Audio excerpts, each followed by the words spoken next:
մեզ նման չենք լինի, եթե էլի չփորձեինք վերականգնեինք այն ինչ ունենք, որովհետև շատ անգամներ ենք ամենաանհույս ժամանակները ինքնակազմակերպվել ու դրա ամենավառ ապացույցը դուք եք, այն հաղթանակները, որ դուք տեսել եք ու հաղթանակած եղել եք։ Ինքնակազմակերպման առումով կուզենայինք նաև խոսեինք, ինչա պետք արագ ինքնակազմակերպման համար, ոնց եք դուք տեսնում մեր ճանապարհը, դա մի հոգու չի, մի թիմի չի, ամբողջ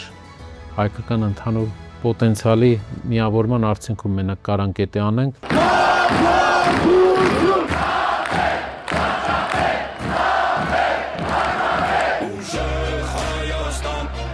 Ազատ ու հզոր, խաղաղ ու կայուն է, ու ապագա